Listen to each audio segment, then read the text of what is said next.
Hey Film Buffs, welcome back to Film Feature 43. Today we're going to dive back into the Harry Potter series with 43 facts on the fifth film, Harry Potter and the Order of the Phoenix. So without further ado, let's get into talking about the facts. Harry Potter and the Order of the Phoenix is the longest book in the Harry Potter series, but this is actually the second shortest film in the film series. All the interior scenes were shot on a set, which marks this as the first Harry Potter film to not utilize one of Britain's cathedrals or castles for the interior shots, and the most expensive shot was the hallway in the Ministry of Magic, which was about 200 feet. Over 30,000 individual tiles were made for the Ministry of Magic, but it was too expensive to use actual tiles, so they just painted pieces of cardboard very heavily to appear to be ceramic. And the Department of Ministries scene was set in a completely computer-generated set because it would have been too expensive for them to have the 15,000 crystal balls that they needed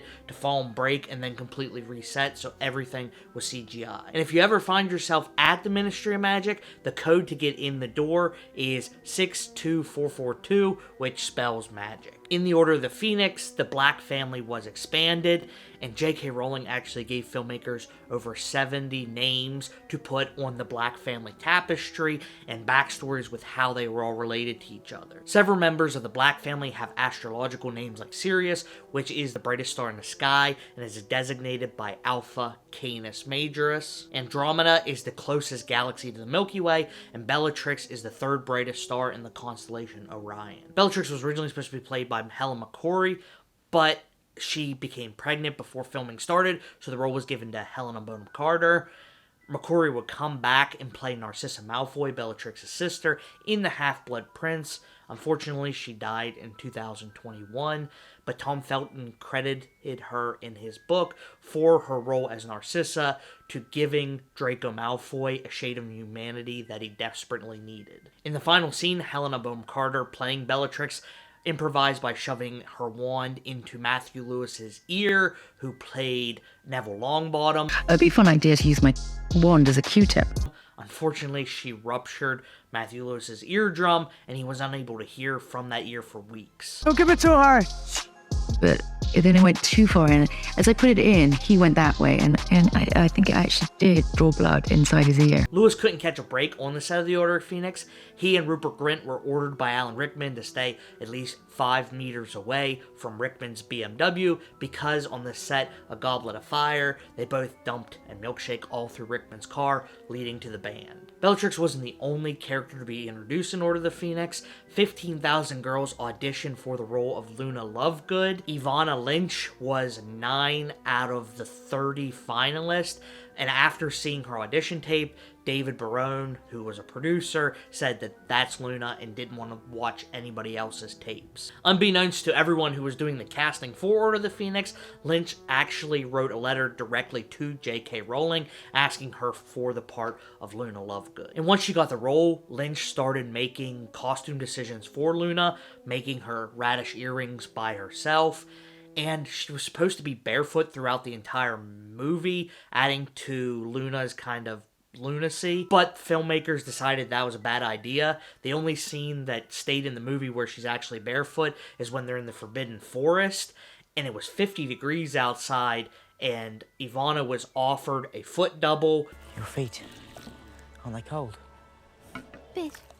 Which she refused. Speaking of wardrobe, Daniel Radcliffe asked that Harry's clothes look more closely related to Lupin's to show a respect that Harry has for one of his favorite professors. And another professor that Harry has a lot of respect for is Albus Dumbledore, and Dumbledore's line, "Don't fight him, Harry. You can't win." That was in a lot of the marketing material for this movie, never shows up in the movie or any of the deleted scenes. Something else we never got to see in this movie is in the book there's a scene where they go to St. Mungo's Hospital and they see Neville's parents and Professor Lockhart. That was cut from this movie because it slowed down the pacing and they didn't want to spend all the money making another set for the hospital. Another thing that's missing in this movie is Nymphadora Tonks's pink hair.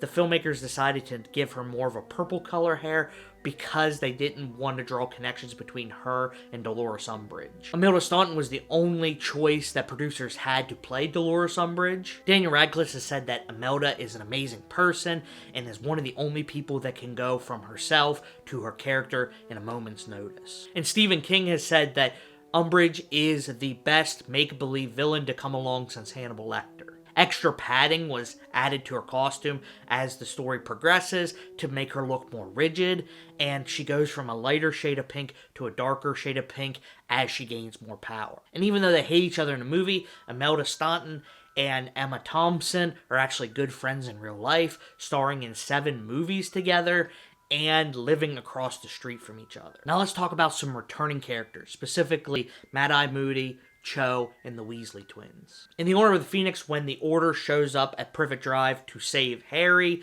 Moody says, Rescuing you, of course. that is a callback to Ron's line from Chamber of Secrets. Rescuing you, of course. And Katie Leung had to prepare for weeks to fight back the nerves in the scene where Cho Chang kisses Harry, because that's the first time she's ever done anything like that on film. Unfortunately, when it came time to film that scene, Daniel Radcliffe was sick, so it was put off for another week until he could recover. And James and Oliver Phelps, who play Fred and George Weasley, are in the original Order of the Phoenix group picture as Fred and George's uncles, Fabian and Gideon Pruitt. Since there was a higher level of wand play and dueling in the Order of the Phoenix, a choreographer was brought on named Paul Harris that helped each of the actors kind of get down the moves. Lucius Malfoy is more formal and rigid to kind of show the rigidity of his character, where Sirius is more snappy and spontaneous, kind of like a street fighter, to go along with how spontaneous his character is. And Ralph Fiennes asked for a hook to be put on the end of his wand so it didn't fly out of his hand while he was acting, and it gave him more of a range of mobility to be more snake-like while he was casting spells. 3 final facts to wrap up this video. The cereal that is served to the Hogwarts students are Cheerios and Pixie Puffs. Filming of Order of the Phoenix had to be put on pause for 2 months for Emma Watson and Daniel Radcliffe to go take tests for their schooling.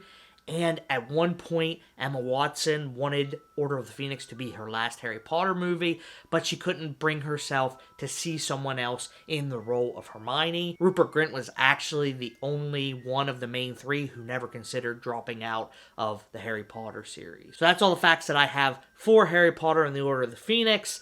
Let me know what movies you want me to do down below in the comments. And as always, thanks for watching, and I'll see you in the next one.